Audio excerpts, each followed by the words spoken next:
वेगवेगळे प्रकार माहित आहेत का? आहेत. आता तुम्ही हातामध्ये तुमच्या जी आणायला सांगितली होती ती क्ले आहे. त्याच्यानंतर शाडू माती, साधी माती तुम्ही शेतामध्ये पाहिली असेल. त्याच्या पण तुम्ही जेव्हा शेतामध्ये जात असाल तेव्हा वेगवेगळ्या वस्तू बनवत असाल, बरोबर आहे. कोयता माती, साधी माती आणि आता आपल्याकडे आहे ती क्ले आहे. त्या क्ले पासून तुम्ही वेगवेगळ्या प्रकारच्या वस्तू तयार करायचे.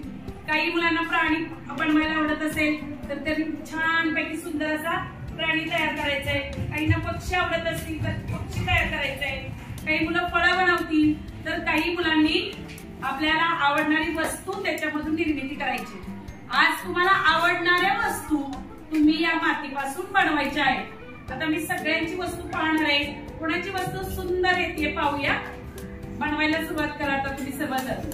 तुमच्याकडे वेगवेगळ्या रंगांची माती हातात ऐकले, बरोबर आहे.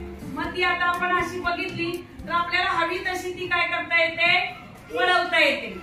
मग आता मी याच्यापासून बघा एक पक्षी छानसा तयार करते.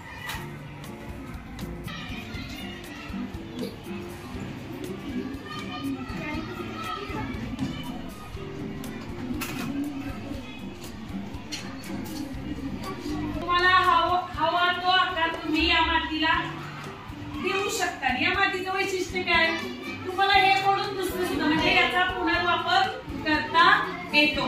दुसरी वस्तू बनवायची तर दुसरी वस्तू बनवू शकता. आता तुम्हाला हवे त्या प्राणी, पक्षी, फळं तुम्ही बनवू शकता.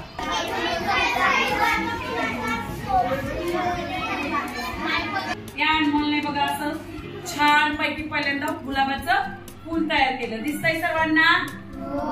त्याच्या कल्पकतेनं त्यानं केलंय. आणखी एक कल्पना त्याला सुचली. फुलांवर काय बसतात, फुलपाखरे. मग त्याच्या या गुलाबाच्या फुलावर सुद्धा काय बसलेलं आहे, फुलपाखरू बसलेलं आहे. त्याच्या या सुंदर कलाकृतीबद्दल त्याचं आपण अभिनंदन करूया.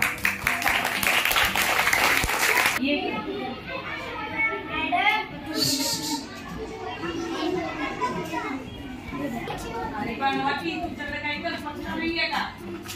छान सुंदर छान.